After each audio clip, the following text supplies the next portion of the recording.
The following is a special presentation of Tony Curry Radio. Welcome back to another UAB Director's Chair. I have to laugh. You have this thing that looks like an abyss behind you. I know everyone's trying to make stuff look nice behind you, but it's your small, tiny little head, and it looks like I'm looking down at like the Titanic or something. I'm looking down at 12,000 feet.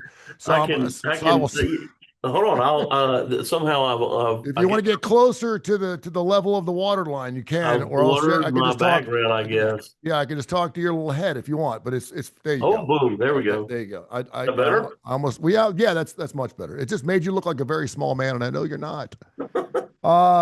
Listen, you're on our show every week. We run this thing 5 days a week. You can listen to the podcast wherever you get your Tony Curry Radio podcast. We have 19 different shows we do, and we got some great stuff going on right now. So check it out. Tony Curry Radio, the TKR app. We're also on the Coastal Sports Network.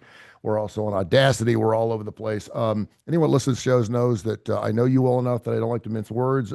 We do take emails, info@tonycurryradio.net. Based on what you saw in the first game against Alabama State. Yeah. You know what needs to be fixed. The question that everyone's asking me, please ask Mark this question. Is it something that can be fixed right away, or is it something that's going to take some time? And of course, you know what we're talking about. We're talking about our defense. We obviously redid the entire defense, and I know that's not what we wanted to see. We didn't want to see giving up 500 yards offense. Right. The 13 of 15 on third down conversions was I've never even seen that before. Yeah. And I know there's a lot on your plate here to go through. Yeah. You just have to start knocking them all one at a time. Are a lot of these things stuff that can be worked on and made better week to week, or are we like, oh my gosh, what are we doing here? I think so. I would say this. I saw what everybody else saw. Yeah. Which was unpleasant in terms of yards and productivity. And I've tried, and I was telling a guy last night, I want to try to evaluate objectively without taking away what I thought was a really outstanding performance by their quarterback. Mm-hmm. I cannot think of a guy that we have played against who was like that. I mean, Malik Willis from Liberty kind of came to mind that, he just, the quarterback was so poised in the pocket. When we did give him pressure, he was fast enough to, comfortably get away, buying time. So a lot of that yardage was his ability to create time and space to get the ball downfield for big plays. I don't know why they stopped throwing the ball. I mean, his accuracy was fantastic. I mean, he made some really great throws. So part of it is that, part of it is you go, okay, we've got some things that we clearly made errors on. And then part of it was just outstanding play by him. Mm-hmm. And then, I went back, I was trying to find when we played them. I knew we had played both them and Alabama A&M. In 2019, we played Alabama State and we won by 5 points. Yep. We had won the conference championship the year before in 2018. We had won our bowl game down in Boca against Northern Illinois. And then they came back the next year with basically the same kids. And in 2019, we had to return a kickoff to score a touchdown. And we had a late fourth quarter drive. We were losing and we scored a touchdown late to win by 5, 24-19 that year. And it just reminded me that they're not a bad team. Alabama State, just because they're an HBCU, is a really good football team. And I see those guys winning their league. That guy, the quarterback, he got injured in the first game of the year a year ago. So he did not play last year. And so their preseason ranking and projection for their league is low because nobody knows what that guy is. Yep. Well, they know now. We know now, yeah. He's pretty darn good. So you get the W, and that's the most important thing. Yeah. I was disappointed with the yards too. What was I proud of? I was proud that we were down 11 and we came back. Yep. We scored 21 unanswered to take the lead. We were very well balanced on offense. We threw the ball 23 times. Last year, we were throwing it like 45 times a game. Kitna was 18 of 23, and I know that he threw the ball away at least twice, intentionally. Yep. And so I was really pleased with that and pleased with the running game. I thought our running game was a lot better than what we've seen. So I think that balance, even though I realize that offense has not been a problem for us, I actually think our offense could be better. Our receiver play was strong. I think our protection was better up front. So I think all those things were really good. We didn't turn the ball over one time, which is hard to do. And I don't know how many times a year ago we could have said that we didn't have one turnover. I think those are things that we need to look at as positive that really hurt our ability to win last year too. So yes, obviously we got to clean some things up on defense for sure, but there were some other really bright spots. One of only two teams. This is the UAB director's chair. He's Mark Ingram, the UAB athletic director, and happy and pleased as punch to have him every single week. One of only two teams to score 50 plus points and over 500 yards. Another team was Navy, who you'll be playing this weekend. They rushed for 464 yards. Not a surprise. We know what they do Yeah. offensively. Seems like we got our crap together. Defensively speaking, you know what they're going to run, Yeah. and you know they're going to be misdirections and stuff like that. Where are we defensively speaking when it comes to rushing, defensive rushing? Yeah, well, the if you look at the rushing yards from Alabama State, you would say terrible, but a lot of it again was their quarterback scramble around, run downfield. The traditional run game, I thought we handled pretty well. But Navy is good. I mean, Navy, South Florida, and Memphis are the top three teams in the Mhm. league preseason. Um, South Florida looked pretty good. they look better than pretty good, and so Yeah. that hype for those teams is probably well earned and well deserved.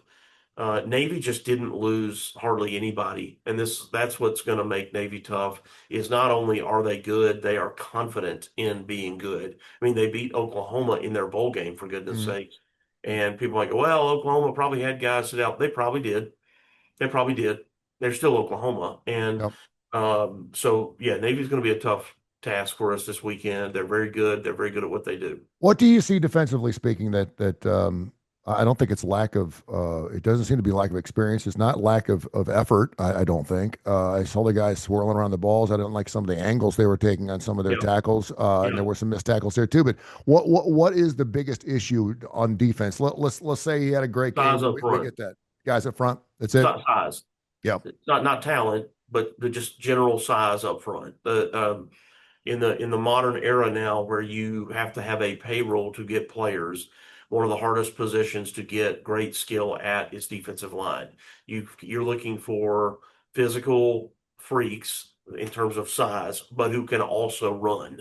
And that is an odd, unusual combination to find guys who can run that are also big and strong and aggressive. And um, I think it's not that we don't have talent in that space. It's that we may lack size in that space or enough size to really be super effective up front. I Can you think our gain linebacker can you play is gain better. 30 can you gain 30 pounds a player by this weekend, please?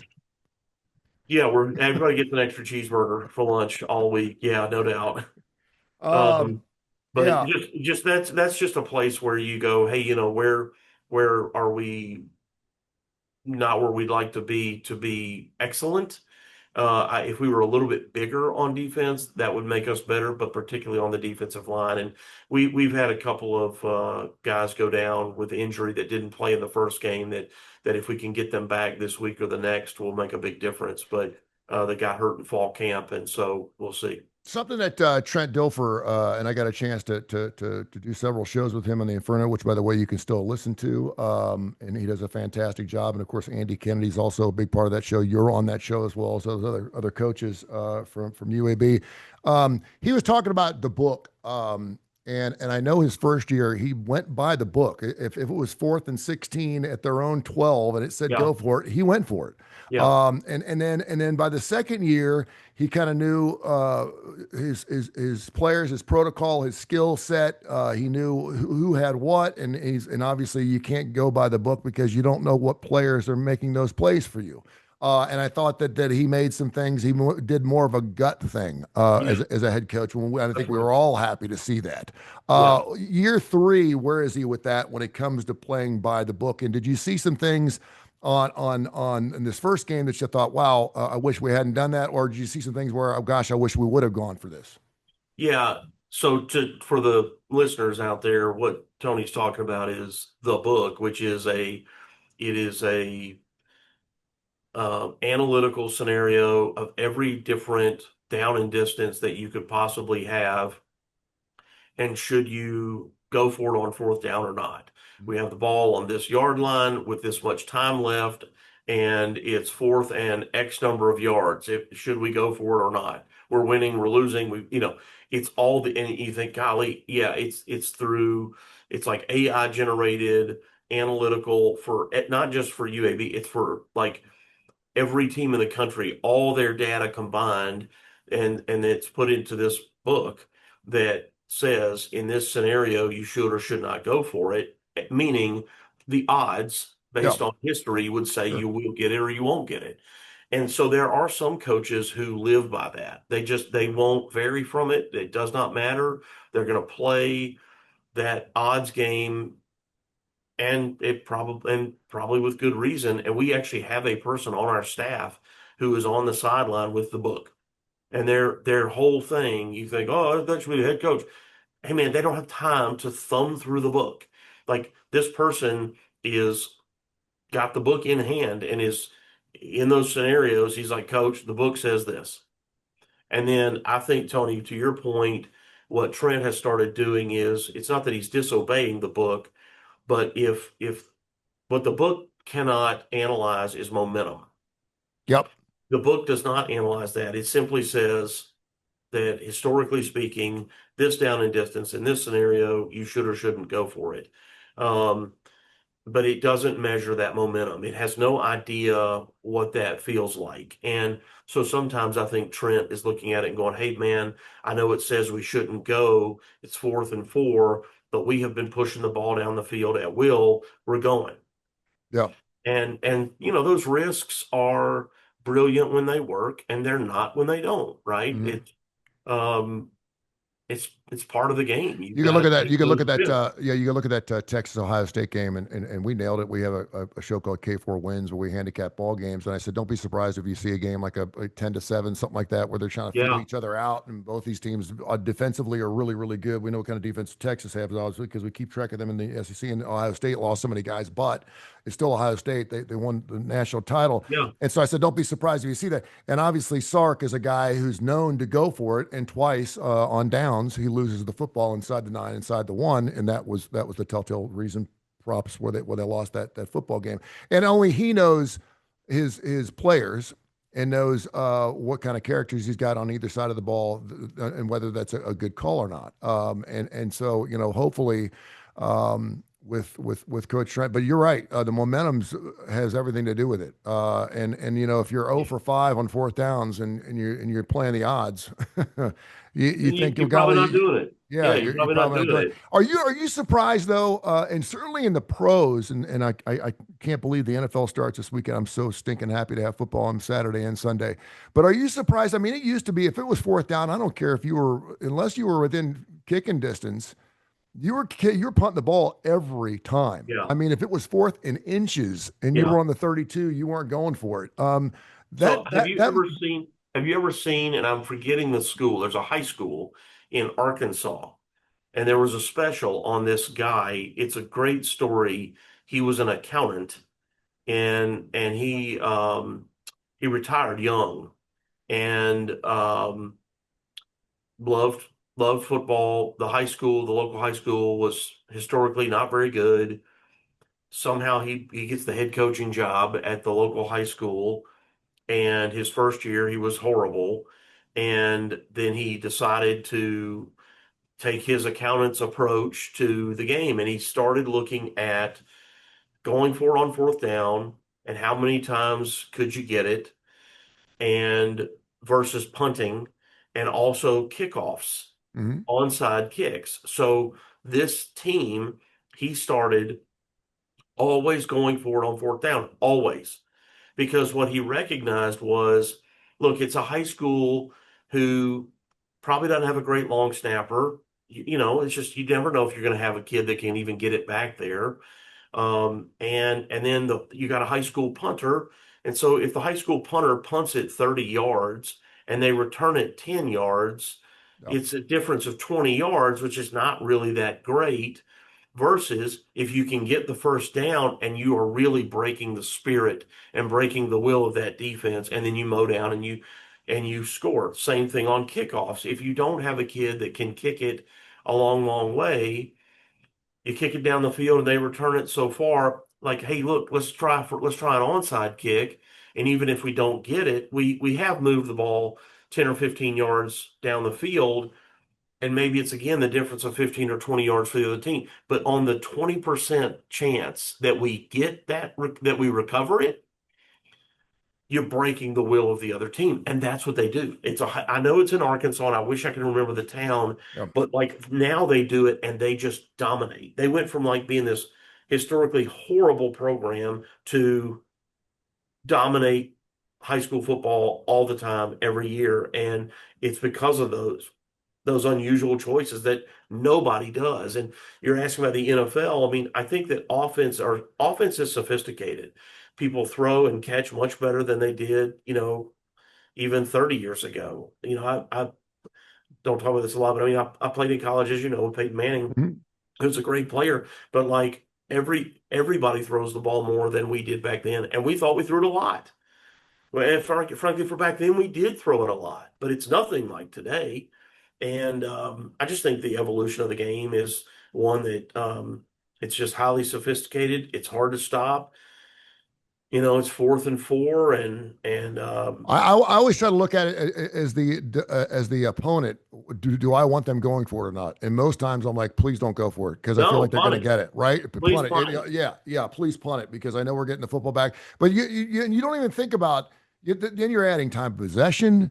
You're adding just forget the break and the will part. You're adding another 4 or 5 minutes in the clock, depending on where that is and what the score is. I mean, there's so many great things that can happen if you can maintain that possession of the football. So yeah, I mean, I'm glad it is the way it is, and I really am. I do still think there's. I'm not real crazy yet about the spotting of the football. I don't really quite get that technology yet, although it seems like it worked pretty well during the off season. I guess we'll see that later on Some of the tonight. chip in the football. Yeah, I love um, it. yeah. Listen, man, I think that's a great innovation. I hope we'll move forward Now we with don't it. know when the knee goes down and stuff like that. I mean, but still, I mean, at least we'll know where the football is. Yeah, you know where the ball is. There's no question about that. I think any of those things are important, not just for it's not just for the obvious outcome, Mhm. but uh, and I know that I don't know why this is, but fans kind of love talking about a coach that might lose their job, which I think is an awful thing. Yeah, they And do. they do. I mean, like we have preseason hot seats and all this stuff. It's like we revel in, oh God, they might fail. I sure hope they do. It's like, what are you doing? And there's so many jobs on the line on winning and losing that getting those calls right, I think, is important. Yeah, there's no doubt. I know it's just football season. I know it just started, but my whole Curry clan just loves some UAB basketball. Yeah. Can you talk about where the program is right now? I don't think I've ever heard of a program where you only have 2 minutes coming back from last year's team, 12 new guys. It's going to be a totally different look. But Uh, we have one returner. one returner. Yeah. Have you ever seen that? I've never seen that. I'm excited because I know he's good for 20 wins a season. He should be. I mean, but again, I've never seen a coach lose everybody. I mean, Yeah. everybody. Yeah. I haven't done my homework yet.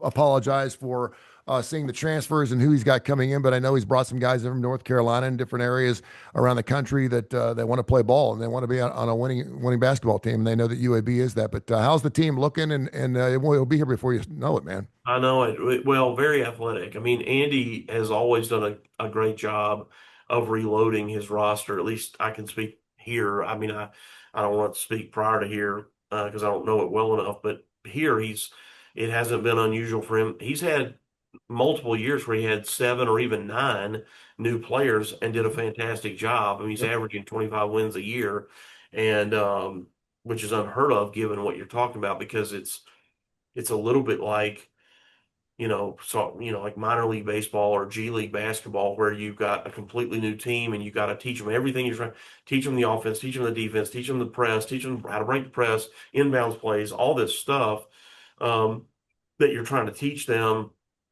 and get them to practice and train and execute. in the way that you need them to. I mean, right now, Andy's very positive about what he thinks. I mean, I watched them practice. They look good. Like when you look at them, they look very like person to person, very athletic, very physical, yeah, talented. So it's just a matter of, Tony, in the modern era, what's so hard is, and this is for all sports, but especially football and basketball, you could be better. But if you're not any better than everybody else is better, you may be, your record may be the same or worse. Yep. Like your team could be here and move to there, but if everybody else went to there, you know what I'm saying? Like if it was Mhm. like this and everybody did that, we all got better, Yep. your record may be the same. So that's the hard part, is knowing what did everybody else do and how much better did they get or not. Yep. But we look good. I mean, Yeah. right There you now go. we're undefeated. The eye test sounds good to me. He's Mark Yeah. Ingram, the UAB athletic director. It's called the UAB Director's Chair. We do it every single week. You can hear it at least 5 days a week on the Tony Curry Radio.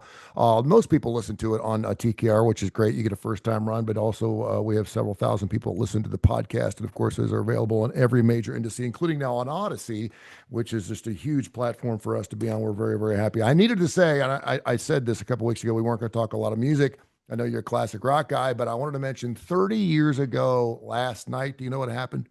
No, I do not. The Rock and Roll Hall of Fame opened its doors Ooh, 30 years ago last night before 60,000 people in Cleveland, Ohio. The Rock and Roll Hall of Fame, by the way, cost $100 million to build, which sounds like a lot, but when you're talking about 1995, that's it some was a lot. Look, that's a that'd lot be of a money. lot today, man. That was a lot of money. Yeah, That'd be like 400 today, probably three or yeah. 400 today. The show started with Chuck Berry and Bruce Springsteen playing Johnny Be Good.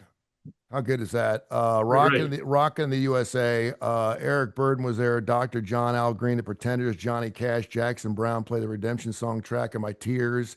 Aretha Franklin, John Fogerty, Soul Asylum, Lou Reed, Gin Blossoms, Sheryl Crow, The Kinks, Heart, Jerry Lee Lewis sang a whole lot of shaking going on. Bruce Hornsby, Bob Dylan, Sam Moore, the Allman Brothers, John Bon Jovi, Slash, and Boss Skaggs sang Red House. Man, I know you have not been up there, but promise me if you get a chance, because I know how much you love classic rock. You love it as much as I do. But if you ever get a Yeah. chance to go, a bucket list, if you get a chance to go up and check out. Have you been? Oh yeah, I used to Is do it my show. great? I used to do my show there every year on Valentine's Day, so I was there about 8, 9 years in a row. Is it great? And it's fantastic. It's Yeah. a lot of people are like, isn't it like a hard rock? And no, and it's like, no, there's autograph stuff and there's guitars and there's pants and all that stuff. Yeah, but it goes so much more deeper into that, into the stories, and really, you could I'd say spend 3 days there. Wow. The first 4 floors don't change a whole lot. The fifth floor at the peak is a special exhibit. It could be Elvis Presley, it could be John Lennon, it could be some special stuff that's donated or borrowed, lent to, that's up there for 3 or 4 months, and they change that out. And last time I went there, I saw the television that Elvis Presley put a bullet in, and I mean, it's just super cool. You'll feel different when you get up there, and it's raw. It's raw. It's rated R in some areas. Which is what it is. The first thing you do is walk in there and you see a film of Woodstock, and it's Woodstock in all its glory, and it's wild. But if you get a chance to go, certainly do that. Hey, before I mention that too, what's the game plan? Where am I meeting you for the Tennessee game coming up in 3 weeks? Yeah, man. We got a good contingent going up. We'd love Yeah. to have you. Well, I'm going. Santo and I are coming up. Perfect. I'm going to take them out of school. So, what time is that? A night game or early game? No, it's a day game. I think Day it's noon Eastern. Okay. All right. Well, look me up and I'll make sure I run into you up there. I haven't been up in Tennessee in a long time, man. It's been 20 Yeah. years. It's been 20 years since I've seen a ball game up in Neyland Yeah, Stadium. hopefully the weather's nice since it's a day game. Hopefully the weather's nice and Oh, yeah, it's going to be and killer. not too hot. Yeah. It's going to be killer. Thank you, sir. Appreciate you, man. UABsports.com, UABsports.com, and of course the UAB Director's Chair. Thank you, Mark. Go get Navy this weekend. Tough ball game. Go get them. Thanks, Tony. See you, pal.